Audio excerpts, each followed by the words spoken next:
Existe um alimento que os antigos faraós exigiam para sua jornada rumo à vida após a morte, um tubérculo tão nutritivo que sustentou civilizações inteiras por 6.000 anos.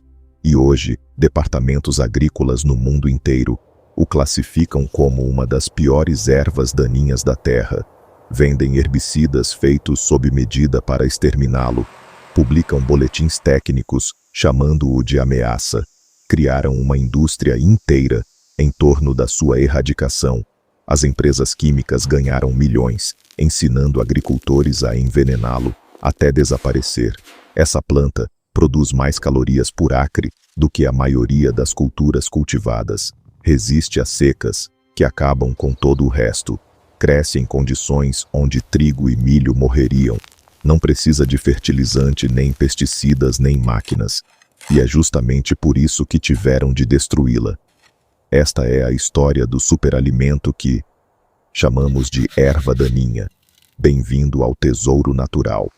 Esquecido no início dos anos 1900, arqueólogos que escavavam tumbas egípcias pré-dinásticas fizeram uma descoberta capaz de mudar tudo o que entendemos sobre a alimentação antiga dentro de câmaras funerárias. Com cerca de 6.000 anos, eles encontraram algo inesperado. Não ouro, não joias, mas tubérculos secos ao lado dos mortos. Não eram oferendas aleatórias. Análises mostraram que haviam sido escolhidos, preparados e preservados. Estudos em múmias encontraram esses mesmos tubérculos no estômago. Os mortos os haviam comido como última refeição, e os vivos os colocavam nas tumbas para sustentar as almas na vida. Após a morte em Wadi Kubania, ao norte de Assuã, arqueólogos acharam raízes selvagens dessa planta, datadas de 16.000 a.C. e 16.000 anos, ou seja, 8.000 anos antes da agricultura como do conhecemos. Eram coletas silvestres que provam que humanos já colhiam esse alimento durante a última era do gelo, por volta de 5.000 a.C. Essa planta havia se tornado um dos alimentos cultivados mais antigos do Egito, ficando atrás apenas do trigo emer e da cevada. Ela não era complementar. Era a base da civilização na tumba de Darius, vizir do faraó Ramsés III. Pinturas mostram camponeses preparando tubérculos, trabalhadores socando-os com pilões, misturando com mel e moldando a massa em cones altos e pontudos. Eram bolos sagrados, oferendas ao deus Amon, instituídas por decreto real em cada festa. Os antigos egípcios a chamavam de Rabel Aziz. Os gregos a conheciam. Teofrasto escreveu sobre cozinhá-la na cerveja. Os romanos a negociaram por milhares de anos. Ela estava por toda parte. Isto é a chufa conhecida na ciência como Cyperus esculentus. Na Espanha, recebe o nome de chufa. Em partes da África, é chamada de atadwe. Em inglês, costuma ser vendida como tiger nut, por causa da casca rajada, mas não é noz nenhuma, e sim um tubérculo, uma estrutura subterrânea de reserva de energia. A chufa pertence à família das ciperáceas, a mesma que deu origem ao papiro. Ela cresce em brejos em solos úmidos, em ambientes onde a maioria das culturas alimentares apodreceria. A planta tem caules triangulares e uma rede subterrânea de tubérculos, que pode chegar a 75 por exemplar. Os tubérculos são pequenos, do tamanho de um grão de bico. Tem sabor adocicado e amanteigado, algo entre amêndoa e coco. Os antigos egípcios consumiam isso cru, tostado no fogo, fervido na cerveja ou moído com mel. Eles também usavam a chufa de forma medicinal. O papiro de Ebersmall, ata dos textos médicos mais antigos, recomenda misturas de chufa para tudo, desde tratamentos da boca até defumações feitas para deixar o cheiro das casas mais agradável. Além do Egito, os árabes levaram a chufa para o norte da África, Sicília e Espanha.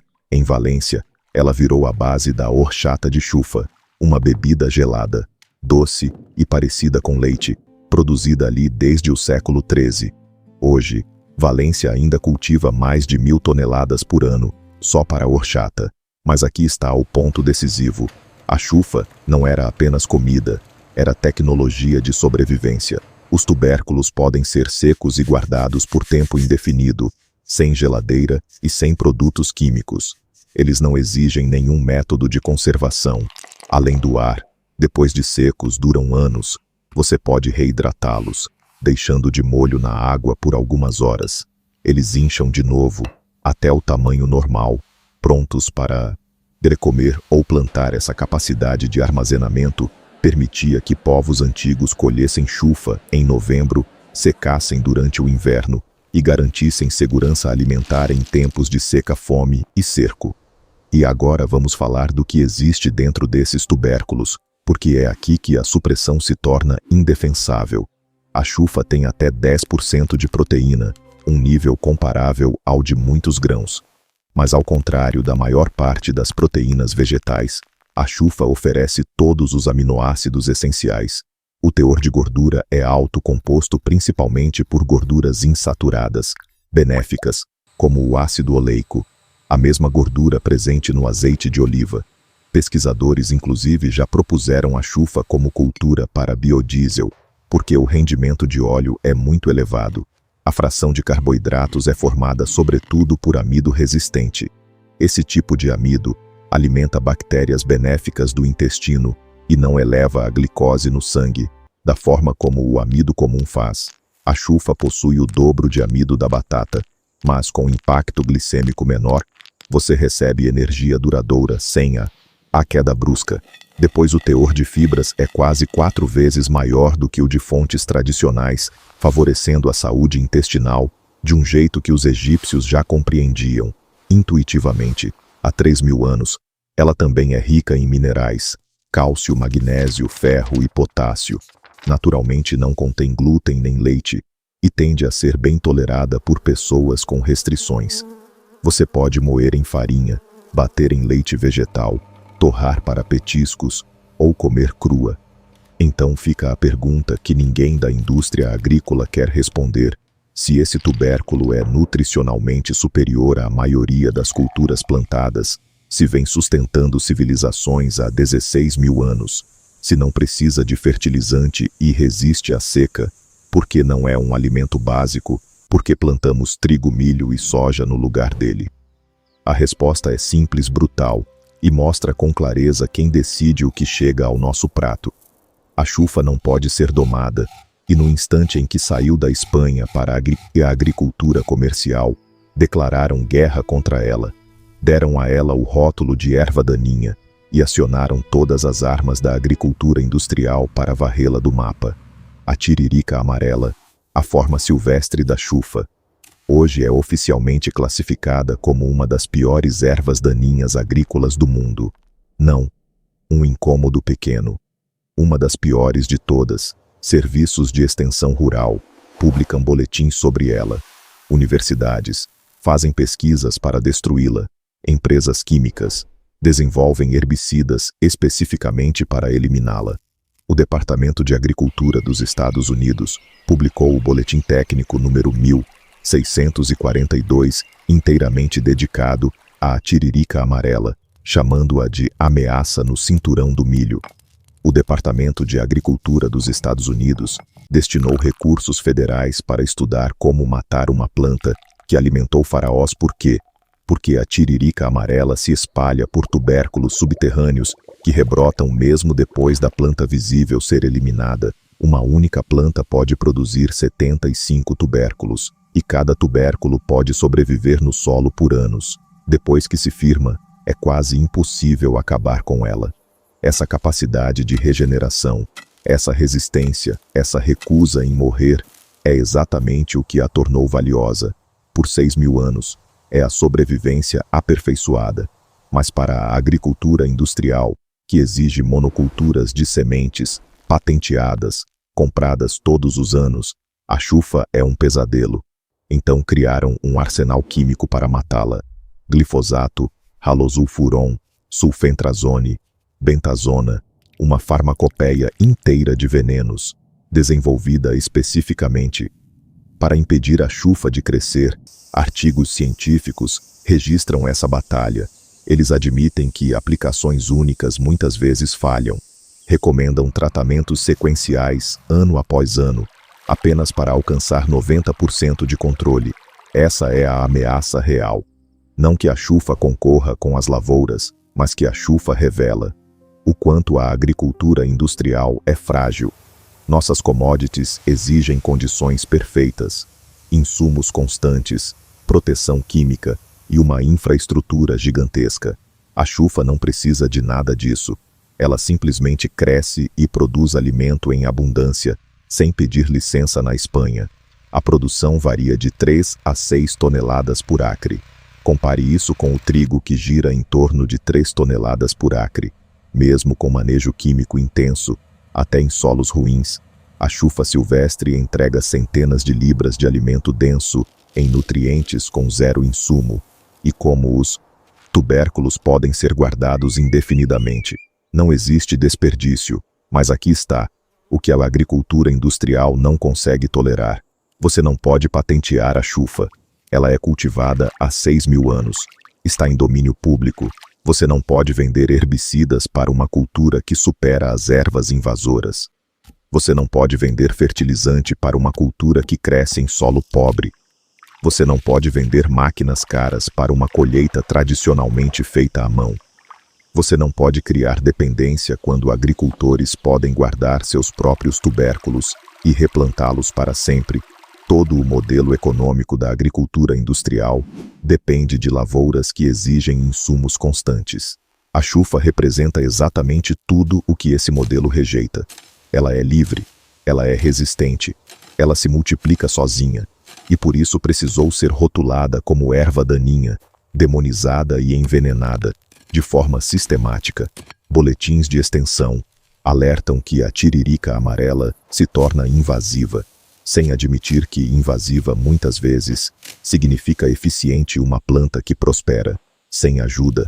É exatamente o que a agricultura sustentável deveria buscar, mas em vez disso, ensinam agricultores a enxergar a abundância como um problema que exige soluções químicas. E quem lucra com isso? Empresas químicas que vendem herbicidas, empresas de sementes que vendem variedades patenteadas, fabricantes de fertilizantes, fabricantes de equipamentos. Eles não conseguem ganhar dinheiro com a chufa, então a chufa precisava sumir. Convenceram todo mundo de que ela não vale nada, de que é uma praga, algo para encharcar de veneno. Mas o conhecimento não morre em Valência, na Espanha. O cultivo da chufa continua.